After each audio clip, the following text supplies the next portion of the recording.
Welcome to Chillin' with Ice with me, Lori Fetrick, or most of you know me as Ice from the American Gladiators. Thank you for joining me on this podcast where we're going to dive in and go behind the scenes on the #1 hit iconic show of the 90s. It's time to get up close and personal on what drove us to be gladiators, what challenges we faced, and how we overcame to reach all of our goals. I know in this first season, inquiring minds want to know, was there drama, fights, hookups? Are we all still friends? What did we do in our personal lives, and how are we staying in such good shape years later? Well, stay right here and let's get into Chillin' with Ice. Before we dive into our incredible episode today, I want to let you know that this is a self-funded podcast and I would love your support.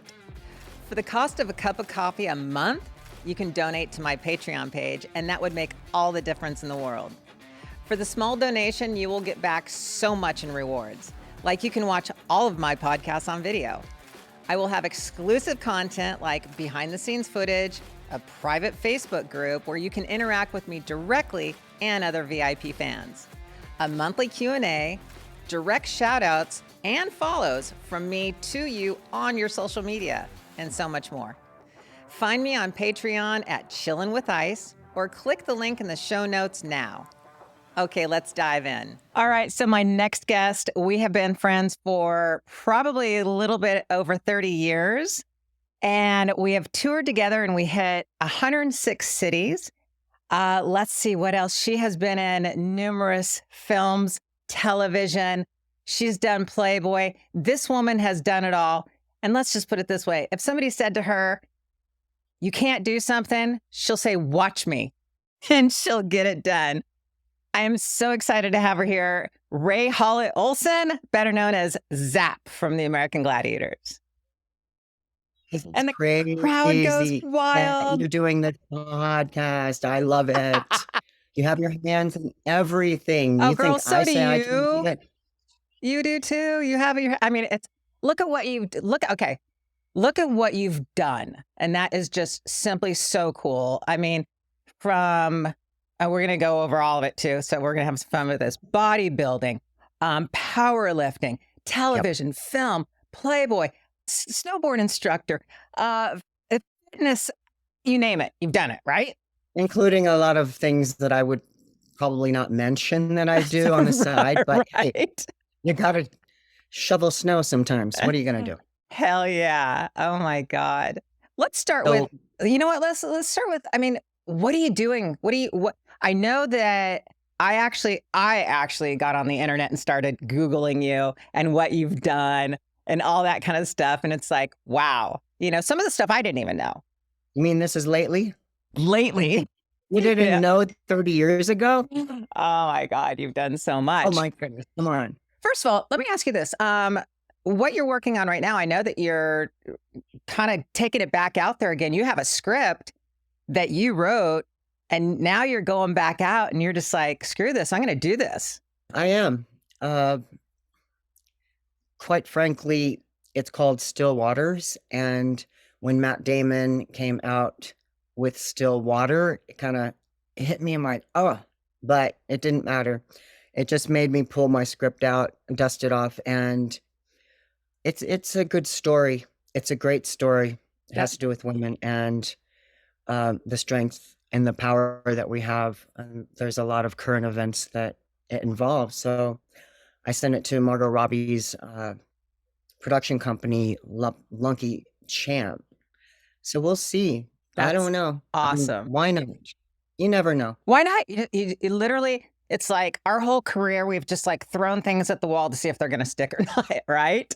Oh, true. And they stuck.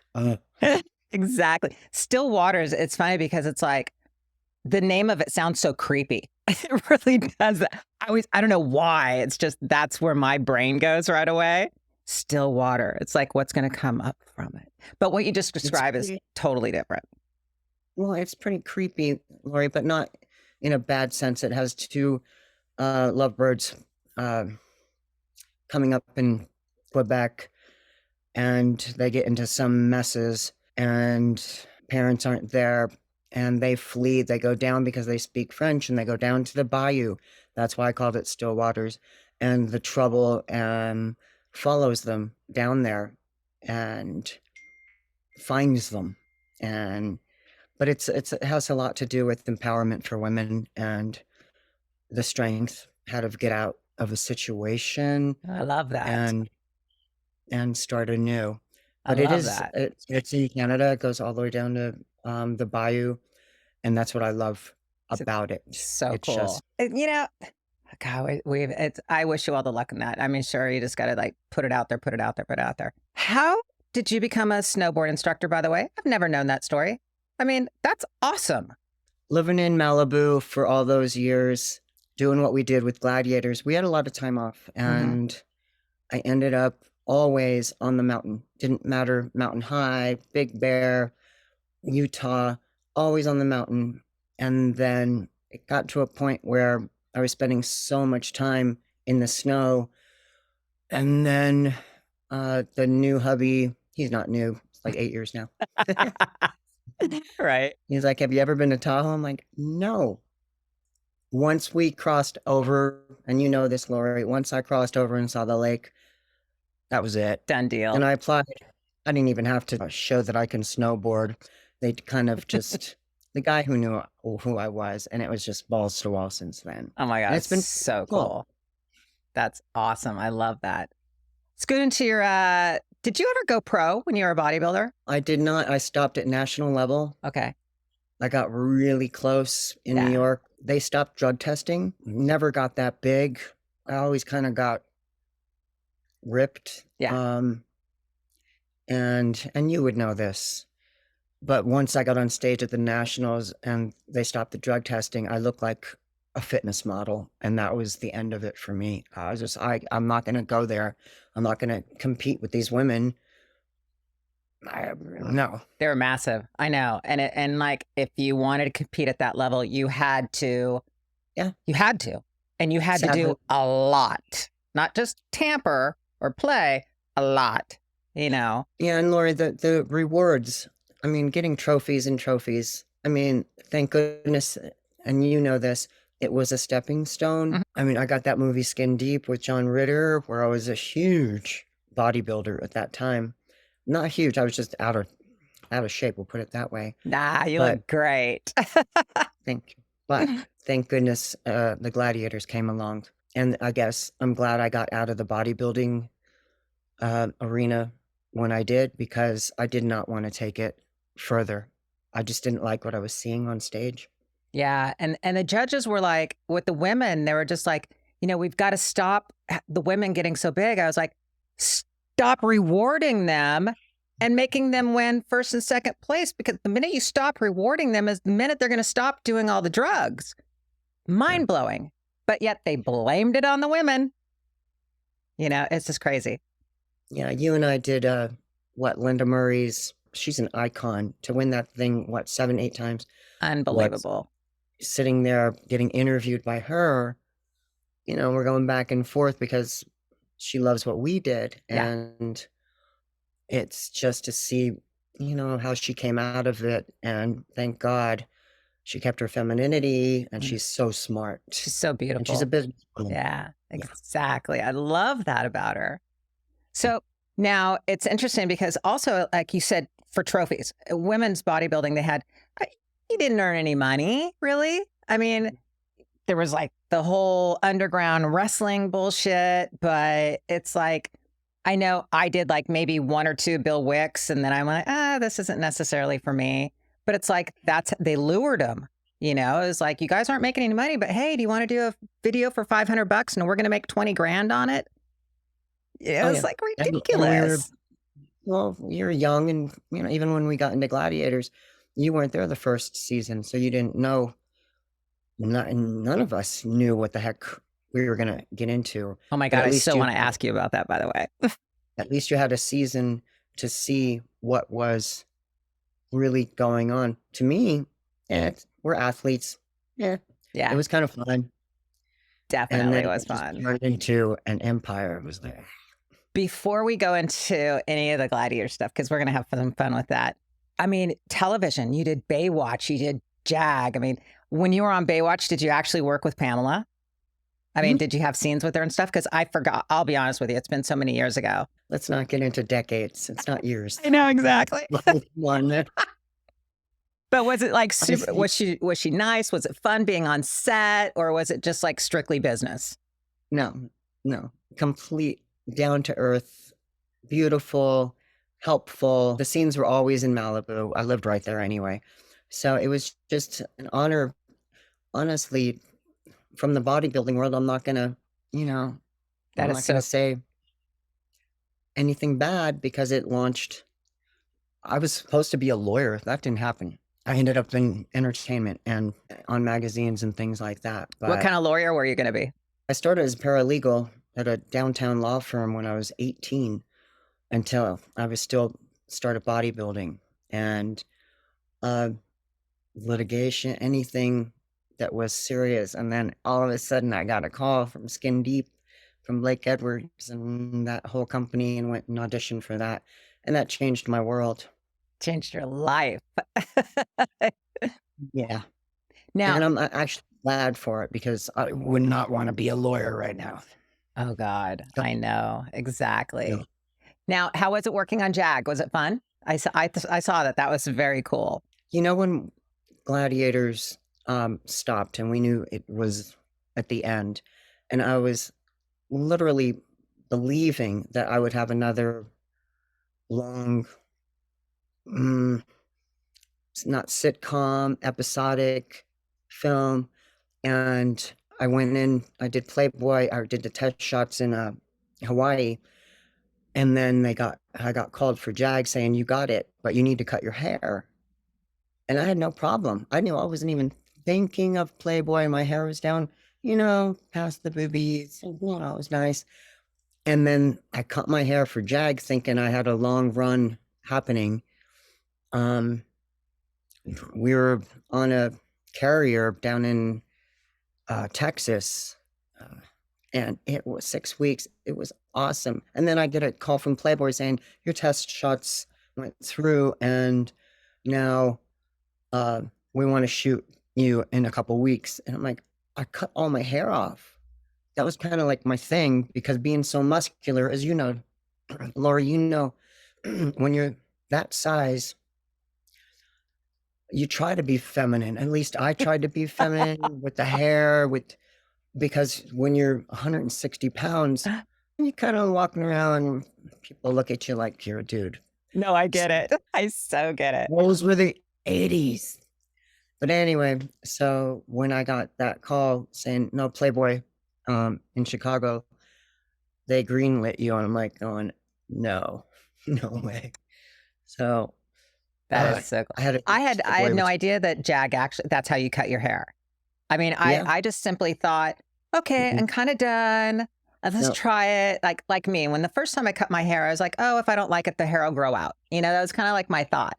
But then, and I hear what you're saying about bodybuilding because I was like, okay, so if I cut my hair short, and this was like the first time years and years ago, I'm going to have to wear makeup all the time, and you're right about trying to stay feminine. I had like long fingernails and I painted them red. And I know. I sit back and I laugh at that. Oh my God. For me, it was just like, I had somebody come up to me and goes, those don't match you at all. I was like, I just wasn't comfortable in my skin. Having short hair and being really big and muscular and. Yeah. And I agree. And I did not, it was the hardest thing. I think that's one of the hardest things in my life was doing Playboy at that size with short hair. Yeah, but it came out beautiful. How was that experience? How was that experience? I mean, when you go in, you take off all your clothes, you have a room. How many people were in the room when you were doing it? 3. Oh, that's not bad. They weren't in a room. When I did Playboy, the test shots were done in Maui. My hair was down to past my breasts, which I was trying to cover. Mm-hmm. Make no sense. Next, you're on Playboy. They want to see your boobs. I wanted to cover them. And then to get a call from Jag saying you got cast as Lieutenant Cassie Puller. And I was just over the moon to go down there, be on an aircraft carrier with David James Elliott and Don Belisario. To me, it wasn't scary at all. I didn't know how to act, didn't care. It Yeah, was me. right. But then I get the call from Playboy, and we shot in the desert, Lori. We took an RV. There was the makeup guy who did Pamela Anderson's makeup. Best guy, love him. Wardrobe, stage. We went out into the desert in the sand dunes.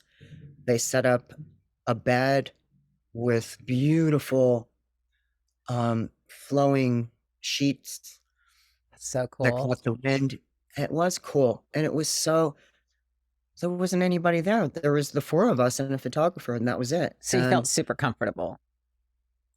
Beyond, and it was so bloody hot that it didn't care about taking the clothes off. And it's not Hustler. It's not Hustler. It's Playboy. Close your legs. Things like that. So classy. So, 100%. I'd do it again. So cool. So did it change your life in any way whatsoever? Did it open more doors? What did it do? How did you feel about it? The only thing that the Playboy did for me, besides put a big chunk of change in my bank account, was the tabloids started coming after me for people who I was hanging out with, or I'd get invited to the Playboy Mansion because it's very exclusive, very hard to get in there. But then now everybody was my friend. And I mean, thank God, I don't think I ever got an ego for some reason. I don't know. From Pennsylvania, from a trailer. Seriously.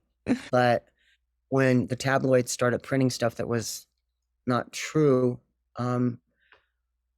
yeah, it became hurtful. Especially when my family was calling me going, "What did you do?" I'm like, I didn't do anything. I think that's the only detriment. Well, think about it back then. Now it's like you own it. It's so cool. But back then, I mean, it's like everything seemed to be kind of taboo. It's like, oh my God, you did Playboy. You're right. It wasn't Hustler. It wasn't Penthouse. I mean, Playboy was like amazing. You know, everybody wanted to be in Playboy. But yet, like what you said, when you did it, it was like, oh, you did what? No. How did the Gladiators, I mean, how was the Gladiator show? How did they treat you afterwards? Were they supportive? I mean, because I don't know anything. I mean, this is all your world. Were they supportive? Were they like, were they like, yay? How were they? Honestly. Honestly. Hey, it's our podcast. This is our podcast. Come to Tahoe, find me. Get through the 15 feet of snow that I can't see outside my windows right now. Oh my God. Kidding. I believe it. This was the problem. How many years were you there? 5 years? Gladiators. About 6. I missed the first 13 and then one of the last. So I'm sitting on my deck in Malibu, and after I did JAG and got the call from Playboy, that you got greenlit and you're ready to go. I'm like, oh my God. Gladiators wanted nothing to do with that after I told them. So I quit. The 7th year, I just quit. I said, if you don't want me on the show because I'm going to be in Playboy because it's a home, it's not a kid's show. They don't want me back. Well, then can I go like that? Fuck yeah. Because that's how it went. Yeah. I was like, then I'm not coming back. And fine. Bullshit. Sure enough, the last year, and you know this because oh my gosh, you just interviewed Dallas, and they called me back to this was a trip, and you know this because we went against each other. Which I hated. Yeah, so did I. It was weird. I was supposed to go against Dallas, who's a newcomer, who I didn't know. She's young, didn't have all the injuries. She's an athlete, a gymnast. And I'm sitting in Malibu. I'm like, we have this idea. We're going to have you come back. you're going to be a gladiator against a new gladiator against your old gladiators. Right. Didn't even make sense. At that point, Lori, I didn't care. I was just like, Yeah, yeah, what's it paying? exactly. It's like, what the fuck? And they said this, and I said, you know what? You double that, I'll be there. Good. I get a call back, done. And then I go back regretting every second of it, going up against all of you, which is ridiculous. It was so dumb. Didn't make any sense to Didn't me. make any sense whatsoever. And I don't think the episode did We well. laughed. You and I laughed. Yeah, we were just like, Yeah, what the we fuck are we chased at the doing? wall. Yeah, I mean, we're all like looking at each other going, let's just get it over with. And then at the end, I remember, because I was so tired, beat up, and Lori, you know this, after the tour, we took a lot of injuries. I mean, after so many years on that show, and then Shannon came in at the Eliminator, I just couldn't do it.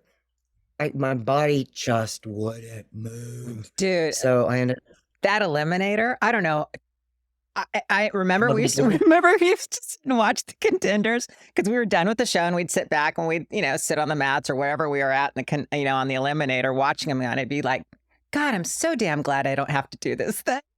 After hours and hours and Yeah. doing it 11:00, midnight, It's got to be and then me going exhausting.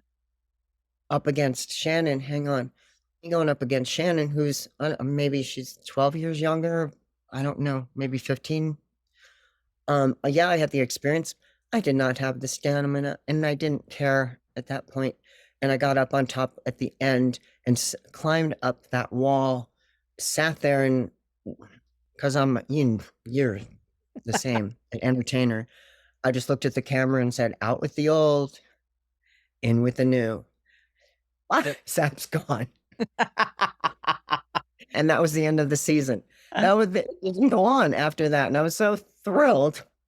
Sorry, am I waving my hands too much? Sorry. Oh no, trust me. It's funny. It's funny you say that because everybody goes, you talk with your hands. And I'm like, I never really noticed that. Yeah. But see, it's so bizarre that like they put you in that, but whatever. So let me ask you this. Yeah. The first season, the very, very first 13 episodes you ever did on the Gladiators, how was it completely different than we were in the middle of the season? I mean, did they completely change things? Was it like you're going to be a character? You're going to be, I mean, how was it? I mean, I can't even imagine. When the show, just like every other casting call, there was a casting call at Gold's Gym. I was in my prime of bodybuilding, and you know how, Lori, when you're in that prime, all you care about is dieting, physique, training. I wanted nothing to do with television. I really didn't. I thought I was on a roll until the Nationals. But that first season, they came up with 6 characters. I believe it was Nitro, Sunny, Lace, Gemini, Malibu, and then there was a character. These are all characters. You got to choose your own name. You lucky biatch. Awesome name. Zap is a cool name, though. Yeah, but Zap is a cool name. You're lucky. No, there aren't any songs. Okay. Oh, okay.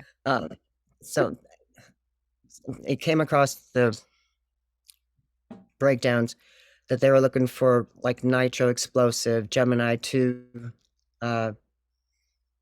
personalities, Sunny, tall and sunny, Lace, sexy, Lace, blah, blah. and they didn't find a Zap.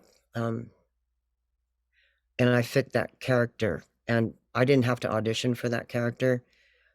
You weren't there that first season when everybody had to go to Universal Studios and audition. Hundreds of contestants, hundreds of actors, and I don't even think hundreds. Lori, maybe thousands. Yeah. But then Johnny Ferraro, who created the show, his dad was a huge fan of mine. He had a poster on his door in his garage from my bodybuilding days, and he and Gemini came and picked me up in a limo. Nobody was there. I didn't have to audition. The producers were going to leave town. And the producers just said, can we just see you run the obstacle course? It was like, or You're like, yeah. if anybody knows, okay, you're hired. Zoop zap. The character was strikes like lightning, causes a lot of damage, gets in fast, gets out fast.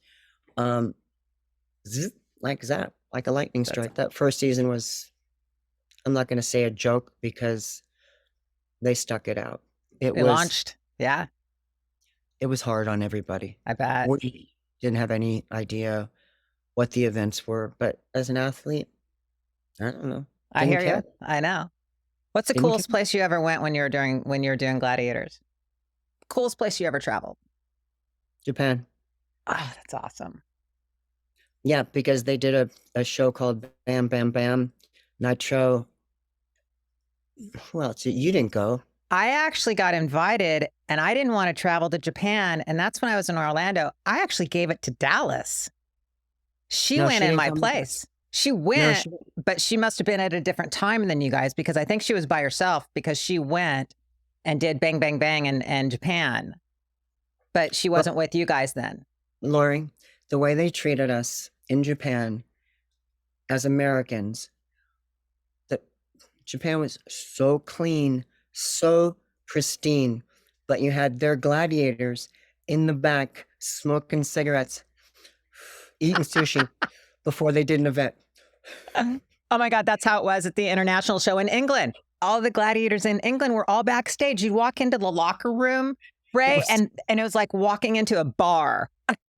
And it was just like, whoa. And you know how much you guys used to give me shit? Because I smoked when I was doing the Gladiators. And I was the only one on backstage, and I'd do an event, come back out, light up a cigarette, and all you guys would be looking at me like, what the fuck are you doing?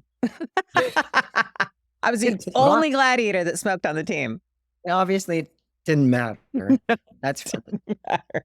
All right. So who is the coolest celebrity / athlete you met? Dated or met? No, well, let's go dated and then met. How long is this show? We got an hour. We got another 30 minutes. I don't need your list. Lori, you're not getting a list, Lori. Let's go met. Who is the coolest celebrity you met? Not dated. Not did. Is the list getting smaller? You're killing me. Okay. Muhammad Ali. Whoa, that's cool. Sugar Ray Leonard. That's Lori, cool. We've done so many appearances. I know, but still, that's what I'm saying. Celebrities. Dan Marino. I mean, you name the player. And yeah. That's cool. I never met those guys, though. My biggest one was Bruce Springsteen, Tom Hanks. Those were my two big ones. But that's Muhammad. That's amazing. But then you never trained at Gold's in Venice. Right, exactly. You had everybody who's anybody, and they're so cool. Ray Liotta, loved him. God rest his soul. I mean, there's so many friends that were in that gym all the time that I can go down a list, and they're gone now. And that is sad. Like, you have no idea, because these were good people. Yeah. They weren't hung on their horse. They were just in there to train. And all right, now I'm curious. What top celebrity did you date? Just one date. Let's say you went out on one date. Reggie Jackson. Okay. Very cool. Dan Marino. And keep going. How is Dan? I love Dan Marino. That is so cool. You said one. I know. You said one date. Okay, so I'm going to give you. I went on one date with a football player, and it was Bob Golick. And yes. Here's what's so funny about that. I'll never forget. We were sitting there watching a movie or something, and I looked next to me. This man was so ginormous. I felt like a little kid next to him. His hands were like, I mean, it was just, for me, it was kind of like the weirdest kind of thing because he was so fucking big. It was just like, and I know someone would have been like, yeah, that's kind of cool. But I just felt like kind of, I don't know, out of place? No, Lori, when I did Skin Deep, and of course I got invited to the premiere, which again was exciting. Yeah. I wasn't with somebody at the time, and Lyle Alzado Mm. was at the gym, and we were friends. And I was like, "What better person, bigger than life?" And Very he true. escorted me to the premiere. God rest his soul again. I know we're losing a lot. Does that mean we're getting older? That sucks. I don't think we're even that old. I know we're not. We're not Yeah. that old yet. All right. So I'm going to ask you this.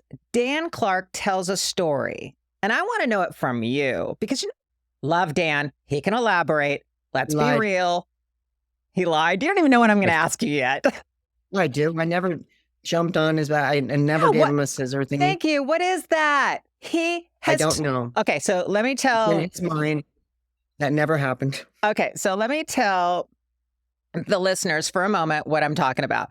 Dan Clark says that you guys went out on a date. You guys were going back to his place. He said, "Hey, do you want a piggyback ride?" You jump on his back and you ask him, "Do you want me to squeeze?" You squeeze, took the breath out of him, dropped him to his knees, dropped his manhood to his knees, apparently. And he looked at you and said, "We're just going to be friends." I was like, what? He has this story in his mind that this happened. And I knew I was going to ask you this. Yeah, and Dan was doing a lot of whatever he was doing back then, although every time he brings that up, which he brought it up in our documentary, and I just sit there and shake my head going, I don't know where he got this from. He can be all pissed off, but I'm telling you right now, we never were on a date. Ever. I've never dated that man. And if I don't care if I was 160 pounds back then, even if I got on his back at him at 250, right? This is something that's stuck in his brain. And I love you, Dan. I do, but I'm really sorry. That never happened. But Nitro, we're calling your ass out, and that never happened. I know. Bring up photos or something. Give me something. We never had a date. I'm That's sticking with that. Funny. I love that. I don't know why you love that. No, I love that you're telling your side of the story. And because he's out there telling his side of the story. And it's just like, really? You know? And it's like, nobody's ever asked you. Lori, you know me. Can you see me doing that? No, that's why I asked you that. And you're right. There's at your biggest, there's no way you could squeeze somebody hard enough to drop them to their knees. Come on. All right. Besides all that, tell me your most memorable moment of our tour. Madison Square Garden. Oh, that's true. I love that. How was your bus experience? I mean, we were like rock stars. Let's be real. It was, you know what? As athletes, the only thing we're rock stars don't have to train. Yeah. And they can sleep in, and then they get, because I work rock concerts now and I work with a lot of the entertainment. When Lori, I mean, there were only a handful of us who went on that tour, but you can be a rock star for a couple weeks and then your body starts giving out, and you have to perform day after day after day. And I will tell you, Lori, you know this, I got hooked on painkillers. Which ones? I got hooked on Vicodin. What were you on? Oh, no, it was the Vicodin. And I will tell people, Vicodin rolled down into a drug called Nubain, which is a bodybuilder painkiller. It's called Nalbuphine Nubain. But you start with, instead of the Vicodin, which Lori, you would know, or even Percocet, you can't perform on them.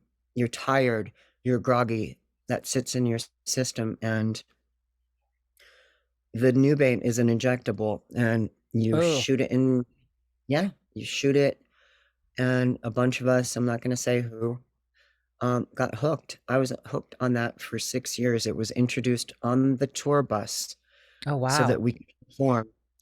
But it's not like a narcotic. It's an opioid that is highly addictive. It's like morphine, where you don't feel the effects of being high. It just takes away the pain. Mm. And after 6 years, I walked myself into a rehab center and said, I can't do this anymore. I don't know how to get off. That's, What? I heard about the new Bane that, but what scared me about the new Bane is, first of all, I fucking hate needles and they make me cringe and I pass out and shit. But anyway, Good for so you. serious shit. So that alone right there detoured me. You know, I was like, no, that's all right. But now the Vicodin, I started taking Vicodin my first year on Gladiators because from the human cannibal, I got nerve damage in my left arm. I didn't know what it was. All I know is my entire left arm would ache and pulsate and just like I was dying. And I took a Vicodin. It took the pain away. I felt high. I'll be honest with you. I was doing some events high, you know, the pain was gone. But you're right. The Vicodin, I started kind of getting a little addicted to it. And the only way that I got off of Vicodin is when I would come off Vicodin, I would get this massive, massive headache. That headache was worse than actually taking the Vicodin to ease the pain and get the high from it. It wasn't worth the payoff. And so that was the only way I just, boom, I got off of Vicodin within, I think it was about 2 years. But yeah, Then you're lucky. I felt very, very lucky because I know a lot of you guys were doing the new Bane. I didn't know what the extent or the severity was, you know. But so that was introduced on the tour then. I had no idea. Yeah. Wow. And then when we got back from the tour, walking into the gym, it was insane how many bodybuilders were addicted to this. I walked, after I got through the rehab, that I walked myself in saying, I'm done. And going into the gym, I helped a lot of That's nuts. However, competitors. we did have a as they good time came on the down. tour. Maybe it's because you were high. No, I'm kidding. That wasn't- I mean, come on, we did I left the 106 tour. cities. Remember, we were like, okay, this is what we're going to do. We're going to save our money. We're going to room together. And then that Oh, way we yes, can I split remember. our per diem and everything. We were like, any way that we can make more money. That was so smart. I forgot about that. That was Oh your my- idea. Thank you. Exactly. And then, I mean, some of the gladiators came and went because of the injuries, and it was just absolutely insane.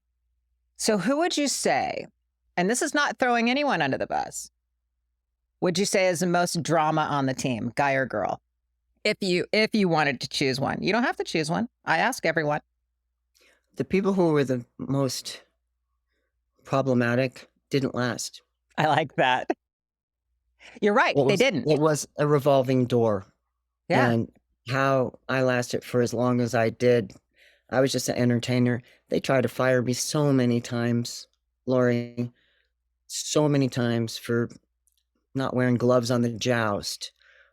Stupid shit. Like, this is my Stupid. job. Let me do my job. Well, it's because And then- the producers kept changing too, remember? So Yeah. one producer would have a great idea and another producer had another idea. There wasn't one producer throughout the entire thing. They kept No. changing producers, and so they came up with their own rules, is what was Which happening didn't as well. work. Yeah. That was year after year. And the more popular that we got, but they kept changing. They kept bringing in people. They just really didn't know how to do that show, honestly. So in the height of your career, what was it that you wanted to do? If there was anything that you really went like, okay, I want to do this. I will be honest, I did want to host it. Oh, nice. After so many years knowing like Mike Adamle and Tom Christensen, just watching them, because I'm a watcher and I learn, and knowing our events, our gladiators, just knowing the rhythm and the flow of the show, And when I got Playboy, and that's when Dan, Nitro came in, and he ended up hosting a season. That's where I thought I would have fit in. And then I truly believed when American Ninja Warrior started, they were down in Venice, and I thought I would do a hell of a job hosting that because I'm a good talker. I'm smart, articulate. I do research, but they had already signed their hosts for 3 years. You would have made a great host, either a Ninja Warrior or Gladiators. You and Dan would have gelled together. I don't know why they didn't do that. It made complete sense. Okay, let's put it this way. I'm going to take that and go here. Do. The new You do. the new reboot Gladiators. They should have had you and Nitro host it. That would have made sense. The second. Yeah, the reboot. I'm so happy that we didn't do that. That you guys weren't hosting it? We went there. I think you were there. Yeah. There were only a couple of us who went in and watched the show. And I have other friends, Gladiators, for this second reboot, that they thought they were going to be a huge hit. And they just made a farce out of what we did for 6 years. Without the red, white, and blue, with bringing like fantasy characters that just, and Hulk Hogan, he was going through some stuff, Layla Ali, it just didn't work. And yeah, Dan and I, but if they would have kept the same concept with new gladiators with the red, white, and blue, rather than putting wings on somebody or dumping them into water. I mean, why try to fix something that's not broke? I don't know why they went in that direction. I don't actually think it was Johnny Ferraro. I think it was NBC that wanted to do, because, you know, come on, Johnny is Johnny, but yet his brand is red, white, and blue. And it's, you know, it's all about the muscularity and the you know, the competition. I think NBC went, no, let's take it in a different direction and see how it goes. And I think that's what killed it. You know, killed it. It did. And it's sad. And you've heard it. I've heard it. I still, unbelievably, 3 decades later, I'm still getting daily things to sign, Lori. Every day at the mailbox. I can't believe signing cards, signing everything that can get off the internet. But I still do it because that's just who I am, and I'm kind, and write a nice note and say thank you for the support and the interest. And it's going to get worse. You know that. Yeah. My big thing is, how the hell did they know where I live? I don't like that part of it. But that's just scrubbing the internet. So that's a whole nother topic. Oh, yeah. I know where you live, and I can see if you're home or not. You know, we could go in the cars. And, yeah. No, it's not nuts. I hate that. So what injuries did you get on the show that affect you today? Besides everything. Our show. I know, right? The big ones. I'm not kidding. I think the biggest injury besides the concussions with the rings hit me in the head. Wow. Because I was getting all cutesy after a while because they were getting boring to me. After a while, you do so many events, you get good at them, but you have to entertain. And that's why I believe that I was on the show for so long, because I was an entertainer and an athlete. And I always verbally reached out to the fans in the crowd. But yeah, I got cocky a few times, got cracked in the head, lights out on the rings. Didn't even know that. Oh yeah. Boom. Nitro comes, laser comes, they pick me up. Next thing I know, you actually passed out? Wow. Oh yeah. That's crazy. Ask Nitro after you ask him about my scissor. Exactly. Yeah. It's maybe he can embellish that a little. Lower back, knees. Anyway, no, my biggest thing, Lori, was my breasts. The breakthrough and conquer, which, you know, person takes a football, they run at us. They're supposed to go side to side. We're supposed to tackle them. Well, this girl is cocky, and she just came straight at me with her elbow here, and it hit me in the sternum, and my whole entire boob breast shifted underneath my armpit. Oh, I can only They don't, imagine. That they don't hurt. show that. Why? They don't show it. Why? Isn't that crazy that they don't show Yes. that? I don't. That's What? total reconstructive surgery. Besides, neck injury. I've had so many injuries, but nah, Oh my God, I know. you're an athlete. Except the boob. Come on, girl. Ow, I can't believe they didn't show that. That's they wanted it to look like the all-American, wholesome family show, no injuries, but yet we had them.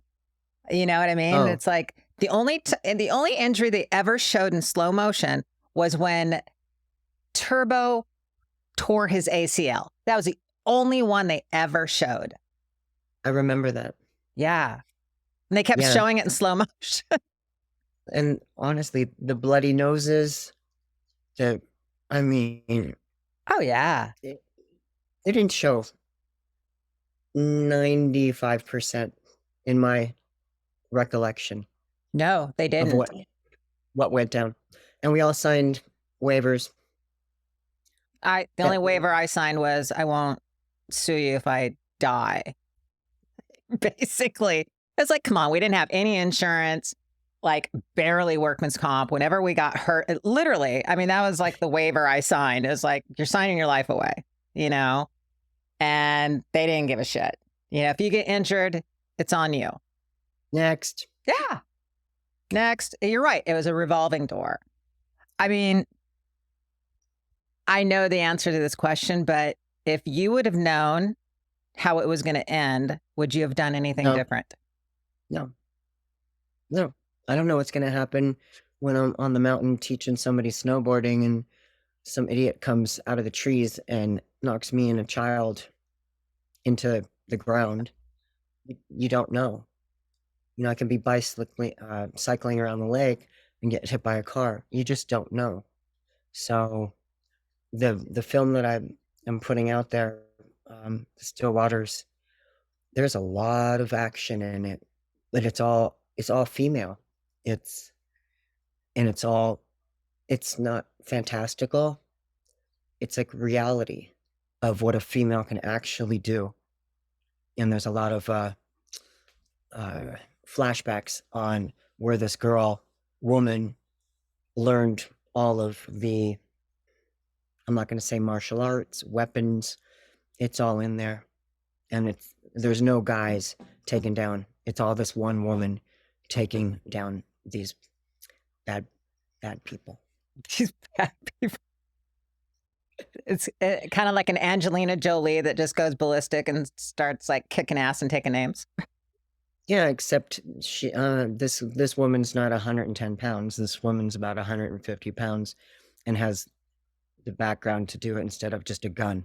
There are no guns. There's no weapons. It's not like that. So it's your script. Are you going to be in it? Oh, come on. You got to write yourself in it. Somewhere, somehow. It's just, it's funny because I wrote Stevie Nicks as my mom. Okay. It's a backstory. It's a pretty good backstory. It'll bring a tear to a lot of people's eyes. And there's a playlist that has a lot of just old time music with Fleetwood Mac. And yeah, there's about 12 songs I wrote to some of the scenes, but it's a love story. It's a love story where a woman goes back and takes names, kicks some ass, and that's awesome. Yeah, I'm gonna have to send you that script. Hey, Lori, before we go, yeah, what's going on with you? Oh God, a podcast. I decided to do a podcast. Les, here's the thing. It's so funny because we were so afraid to do shit, right? We could never we've talked about this. Gladiators was a curse and a blessing all at the same time. It's like we loved doing the show. We loved everything about it. But after the show was over, it's like everything we wanted to do, we got our hand slapped. Nope, can't do that. Nope, can't do that. Nope, can't do that. So And I realized it was like, okay, so all the podcasts, everybody comes on and goes, what's your favorite event? Right? That's always,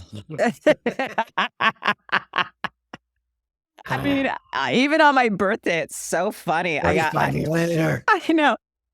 All these, I got all these messages, and I swear to God, the last message was, loved you on Gladiators. What was your favorite event? I had to laugh. And I was just like, and I understand that. People want to know. I get all that. But you know what? Nobody ever really did is they never got to know us. They always talked about Zap, Ice, the Gladiators. What was your favorite event? We get all that. But what about us? They never actually really got to know who we were as people. And that's what I wanted to do. I wanted to do a podcast. I wanted to sit with my friends and go, let's just chat and have fun and let people get to know who we are and the struggles and the challenges and the fun that we had together. That's what people never knew.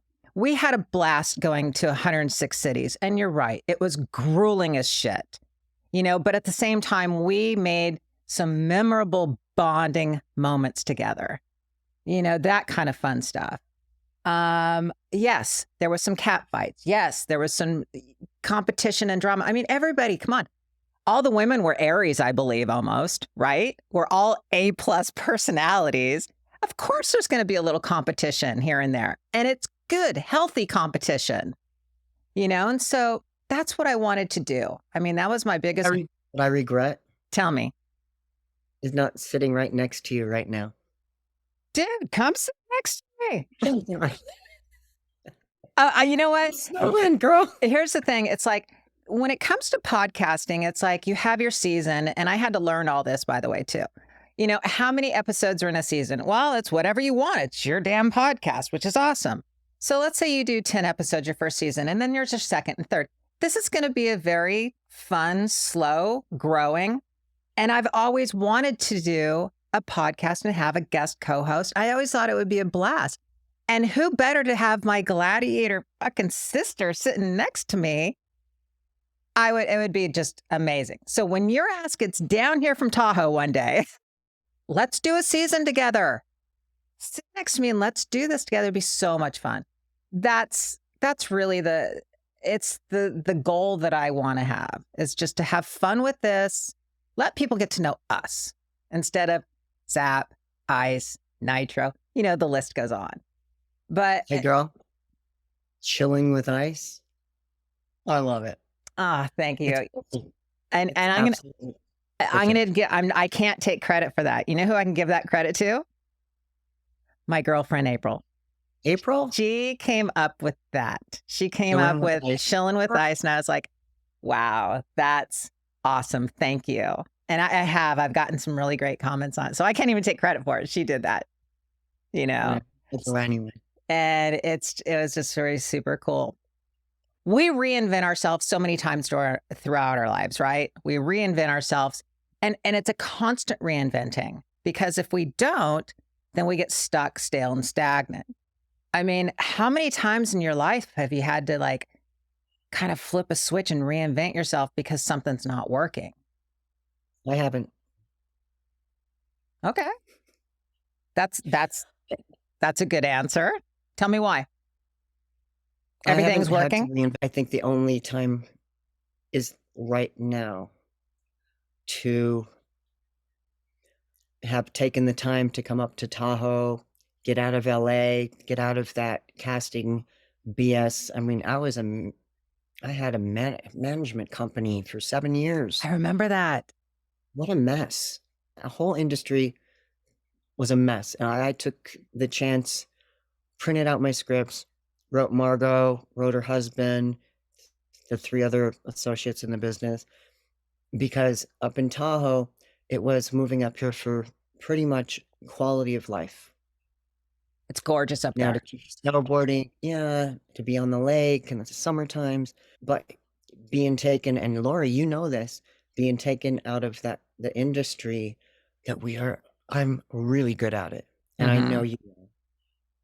And I just started sitting around. We got snowed in a couple months. Not kidding. Couple months. Yeah. mountains not open, can't teach, and there's no work. You're sitting around, and that's when I went through my files, and I was like, you know what? Why not? So that's why I took a chance, and I'm gonna start getting back into the acting You because know, I'm good at it. I you love are it. good at it. And It's right now the industry has changed so much, especially after COVID. I can't tell you how many actors that, yeah, I still go to Gold's Gym in North Hollywood. I mean, it's like, 12 o'clock noon and the place is packed and you go, does anybody work? They're all actors and producers. But I've had a couple conversations, and right now, because of COVID, the industry has completely changed. Everything is Zoom online. You don't go into auditions anymore. The casting directors do not get to see who you are anymore. You come up as a small little thumbnail. It's very, for me, super amazingly frustrating as fuck, because since COVID, I have actually probably auditioned, I don't know, 10, 15 times. Haven't gotten one call back. And I've talked to other actors, and it's the same exact way. Because if you think about it, remember you used to walk in the room and you'd look at the casting director and you'd strike up a conversation. They'd be like, oh my God, you're Zap from the Gladiators. And you make them smile. You'd read your script, your sides, and boom, you'd probably get a call back and you land it. But now it's different. You're not missing shit down here. and it's saturated. Oh, so saturated. More so. That's another thing. I know, exactly. It's nuts. But this whole, I don't know if I can say it, but maybe you can say it. Not sure what the hell is going to happen when that docuseries comes out. Who knows? We have no idea. It might blow up and be amazing, or it might just go Or wah wah wah. in a different direction. Yeah, who knows? So I don't even want to think about it. But it was fabulous to be back on set and get to see you guys. Oh my God, it's so good seeing everyone. It was great. Thank you so much for doing my podcast. I loved it. It was so good to see you. I have one other thing real quick with you. So, Zap, I didn't do it, Lori. I didn't do it. Tell everybody where they can find you. Come on. You'll find me. Just Google me. Just Google you. You're like, screw you. You'll Find me. find my address, and good luck getting to my house because we got 15 feet of snow. Where can they find you social media wise? You have a website? It's just rayehollitt.com. That's my website. Google me, and you can find where Lori lives too. Oh my God, right? Stop. It's true. Google Maps. Come on. I can see what your house looks like, and I know. I can see the dogs in the backyard. So, Raye, I love it. Thank you so much for doing my podcast. And you're going to be sitting next to me. So I'll see you soon. Love it. Thanks, babe. Love you.